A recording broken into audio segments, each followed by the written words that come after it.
Europe faces a sharp rise in Russian provocations. With direct encouragement from the Kremlin, the number of incidents involving so-called unknown drones and violations of European airspace by Russian military aircraft has sharply increased. In September alone, drone sightings forced 14 European airports to suspend operations. On the night of September 10th, nearly 24 Russian drones entered Polish airspace. They moved almost 300 kilometers inside the country. For the first time, Polish fighters responded.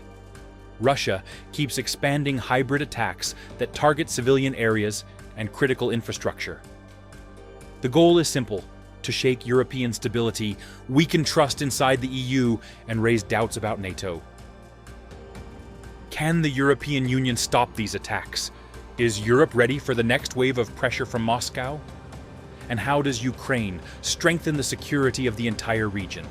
Experts break this down in the new episode of Isolated.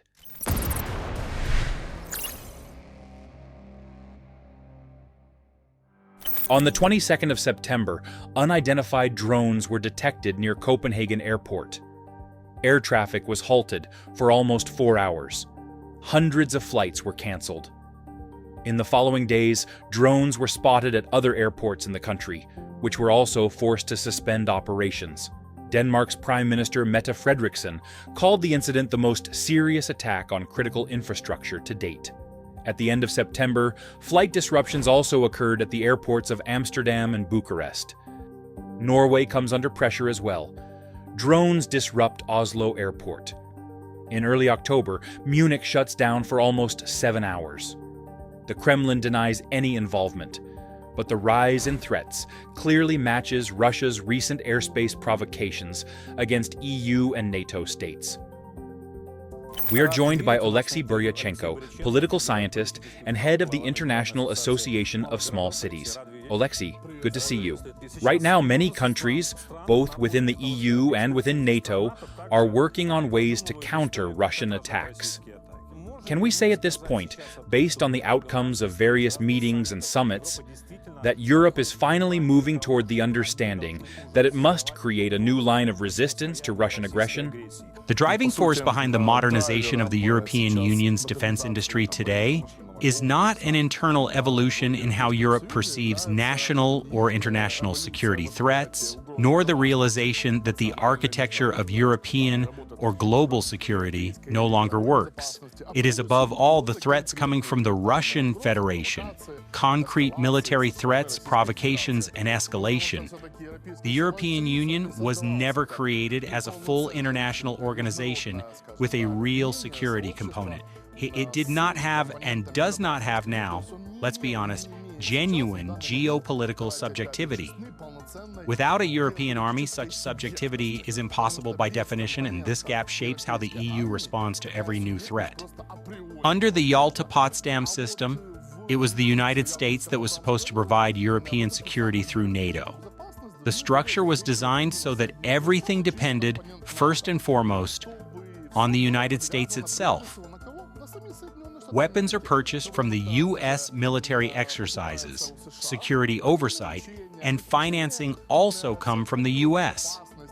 All of this functioned in the interests of the United States, as long as Washington remained motivated. And now, Oleksiy, we see the European Union playing a much larger role. Exactly, and to your question, we are now watching what many experts call the Europeization of NATO. The trigger for this process was, of course, Russia's full-scale attack on Ukraine. We are joined by Serhiy Kuzan, head of the Ukrainian Center for Security and Cooperation. Serhiy, good to have you with us. Let's talk about NATO's response and the response of the European Union to the threats Russia is trying to impose right now. If we talk about the military response, it clearly demonstrated how unprepared European countries and NATO as a whole were for these below-threshold provocations. We saw actions that cannot formally be classified as open military aggression, yet they do not receive an adequate response.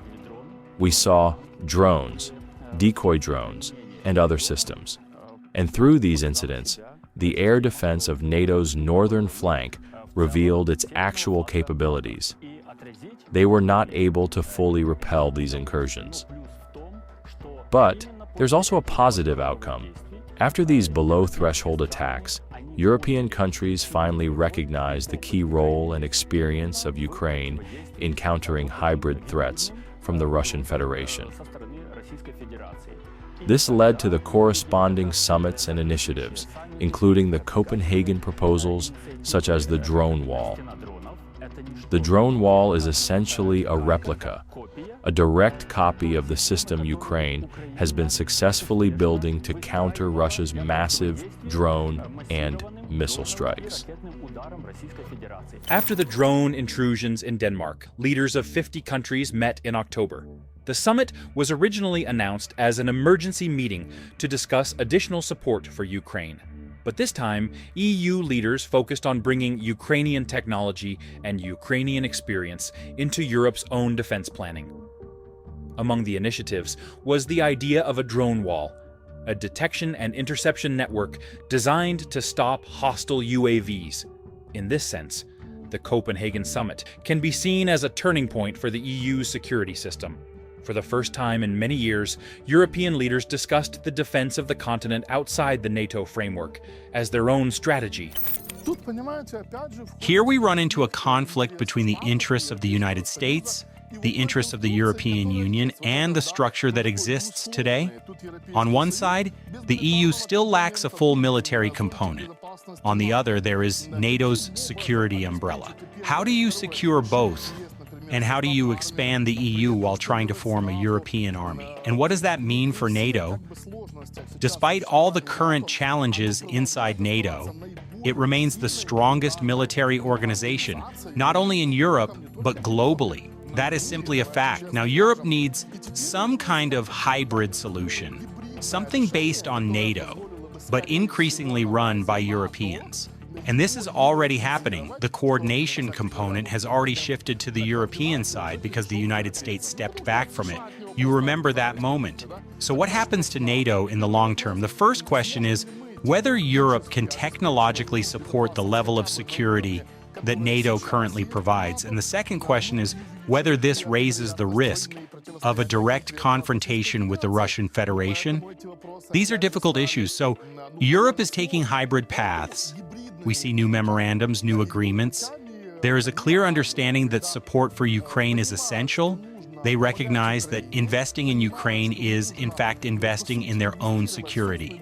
Because they know that as long as Ukraine is strong, as long as the armed forces of Ukraine can hold off the enemy, they have a chance to stay safe. After the Munich Security Conference, one thing became clear. Brussels can no longer rely on automatic support from Washington. In the shortest possible time, Europe will have to build its own defense system and look for new formats of cooperation with its allies. The historic NATO summit in The Hague effectively reset the alliance's security policy. The decision to increase defense spending to 5% of GDP changed the strategies of many member states and set a new direction for years ahead. The catalyst for these changes was the position of US President Donald Trump, who openly questioned whether the United States should remain the main guarantor of Europe's security. This raises a central question. What role do the United States now play in NATO, at a time when the Russian threat hangs over the Baltic region and the eastern flank of the alliance? They need a strategic vision, a conceptual understanding of how they see their own security. But take, for example, NATO's Article 5, which is discussed so often and is written into both the NATO Charter and relevant resolutions. Let me put it this way. In the public domain, I have not seen any clear algorithm outlining what exactly needs to be done when an actual attack is carried out on a NATO member. Remember the drone intrusion in Poland? 19 drones. NATO aircraft take off from 3 countries and manage to shoot down 4. This is a very telling indicator of the readiness of NATO and EU states. These are extremely basic threats coming from the Russian Federation, threats that Ukraine deals with decisively and without alternatives. But different countries reacted very differently to the incident. Southern and Western Europe said they do not feel any comparable threat. The United States remained hesitant at the first stage. Trump said the drones should be shot down. Then Vance appeared and said everything must be verified. Marco Rubio came out and said that people must understand the danger of such an intrusion. Is there now a clear idea of how they plan to act, what legislative changes are coming, and where the EU is heading? Once again, the EU and NATO are not integrated institutions. And while the European Union already has a position, at least at the level of the European Parliament, which states clearly that airspace violations must be met with immediate interception, at the NATO level, the debates continue. It is important that from the Baltic Sea to the Black Sea, the United States maintains 8 NATO battle groups backed by national forces in Poland, Romania, Bulgaria, and the Baltic states. The U.S. provides around 40,000 troops, armored units, and aviation, forming the backbone of rapid reaction forces and strategic command. Losing this presence would be a serious blow to the entire defense of the region. In October, at the NATO defense ministers' meeting in Brussels, the Nordic and Baltic states signed a memorandum on cooperation in operations supporting Ukraine. The new group was named Legio. This is not just another document, it is a symbol of a new era. European armies are learning to operate together, without waiting for signals from Washington. And Ukraine is no longer simply a recipient of aid, but a partner around which a new security architecture is forming. Between the Baltic and the Black Sea, a new security threat is emerging. An attempt to build autonomy so as not to depend on bureaucracy or primarily on NATO, while still using the resources of the European Union. And over time, Europeans are seriously considering that Europe could form the basis of a large, capable, and strong military force, the foundation of their future army. For now, we do not know whether this will become an EU army or whether NATO will continue to Europeize and eventually create an autonomous military structure built on Ukraine's armed forces, shared defense industry, and deep integration with Europe. But the first signs of this process are already here. Oleksiy, isn't one of the answers the very mechanisms through which aid is currently provided to Ukraine? The Pearl model, for example, where European partners finance the purchase of weapons in the United States, and that equipment is then supplied to Ukraine. And that is only one of the mechanisms. The same story with Rheinmetall and the Federal Republic of Germany. They are searching for options that do not place additional burden on any single side, especially the United States, which no longer wants to carry that weight. And this is not only about aid to Ukraine. Under Trump, the U.S. is skeptical about its role in Europe's security framework in general. We can see that from his statements. Before the last NATO summit, he openly said that if you do not pay, we will not defend you. Oleksiy, we also see the U.S. position shifting. How is it framed now? They point to 2 ways to deter Russian aggression. First, NATO forces led by Europe, without the U.S. in a primary role. Second, a capable Ukrainian army that can defend itself and keep containing Russia along NATO's borders. This is, in essence, all part of the Europeization of NATO. Pearl is a joint initiative of the United States, NATO countries, and their partners. It is designed to speed up the delivery of weapons to Ukraine by financing purchases from the U.S. This mechanism coordinates allied contributions and accelerates the supply of needed equipment. 17 NATO member states now support the Pearl initiative. Serhiy, would it be fair to say that even without formal Euro-Atlantic integration, meaning Ukraine's future and potential NATO membership, the country is already becoming part of certain structures and, in fact, integrating into the broader framework of European security? I would put it this way. Today, Ukraine is the leading operator of NATO standard weapons among all NATO countries.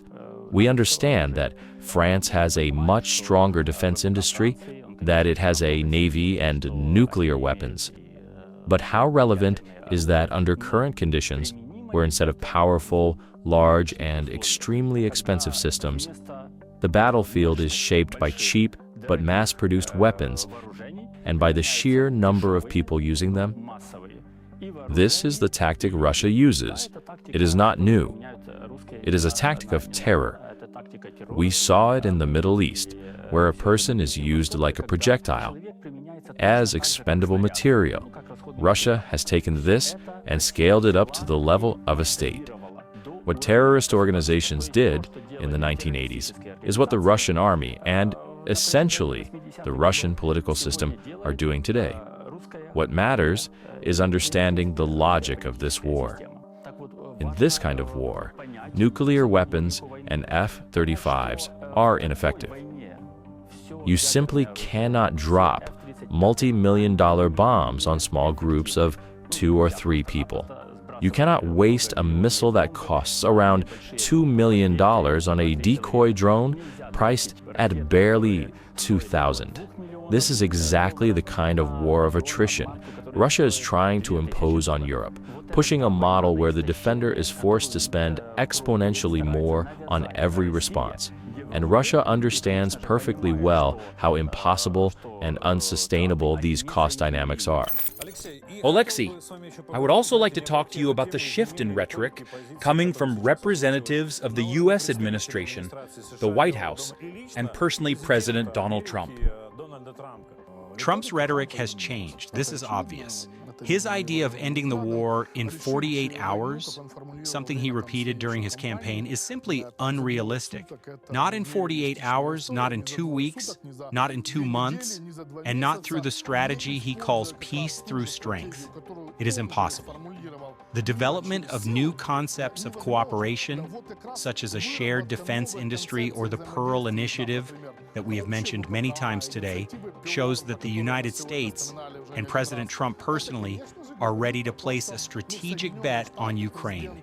He understands that Ukraine is a predictable and honest partner. Trump wants to apply pressure through strength, through tomahawks, through secondary sanctions, to force Putin to give him what he wants. And what does he want? He wants to end another war. For him, this is important. And he wants to use Russia on other fronts, on rare earth loans, on the Arctic, on competition with China, on energy issues, on nuclear deterrence. All of this is impossible and unrealistic until the issue of the Russian-Ukrainian war is resolved. Has this realization reached him? I believe it has. At the end of October, the U.S. Treasury announced sanctions against Russia's largest oil companies, Rosneft and Lukoil, as well as their subsidiaries. The new American restrictions on the Russian energy sector became the most extensive since February 2022 and since the beginning of Donald Trump's presidency. Notably, the United Kingdom introduced similar sanctions against Rosneft and Lukoil 1 week earlier. In parallel, the EU approved its 19th package of sanctions against Russia. The restrictions include a ban on importing Russian liquefied natural gas and extend to the so-called shadow fleet. Another 117 vessels were added to the sanctions list, along with 22 individuals and 45 legal entities and companies from Russia, Hong Kong, China, India, and Thailand. From January to August, Russia's oil and gas revenues exceeded 6 trillion rubles, while total budget income reached about 24 trillion. The budget remains critically dependent on oil exports, and Europe and the United States have now delivered a coordinated blow to the Kremlin's main sources of wartime financing. And this conceptual shift in Trump's position aligns entirely with his own philosophy. Remember, he often says, "I work with the strong. I bet only on the strong." That is when Trump realized that Ukraine's army is, in fact, a force he can rely on. Ukraine and the president of Ukraine are partners he can rely on. I may say something controversial here, but it seems to me he is even ready to place a bigger bet on Ukraine than on Europe. As a billionaire and a financier, he could easily calculate that for achieving his political goals, betting on a strong partner is faster and more effective. And if we compare Europe, which we discussed extensively today with Ukraine, Ukraine has a major competitive advantage. It has an 800,000 strong capable army, something Europe does not have. What Europe needs right now, for the Europeization of NATO and for building European security frameworks, both in the EU and NATO, in coalitions of the willing and in all large and small international institutions, is to develop a unified strategy for countering Russia's hybrid threats, to get ahead of Russia and act proactively. Because when the European Parliament formulates its responses, it still talks about symmetrical and proportional measures. The response must not be proportional. It must be stronger each time, to discourage Russia from continuing its actions. Europe is only beginning to understand this, and this is where our mission begins. For months, Putin tried to drag the United States into long debates about Russia's war against Ukraine. That strategy has failed, and the fragile link he tried to cling to has collapsed. Now, he is left almost alone, facing a united West with fewer levers than ever before. The Kremlin is trying to imitate influence through provocations and blackmail, violating airspace and striking critical infrastructure across Europe, hoping to project strength it no longer holds. Ukraine has become the key pillar on which Europe and the United States are building a joint strategy to protect the democratic world. And in this system, Ukraine is not a victim. Ukraine is the foundation of a new security architecture.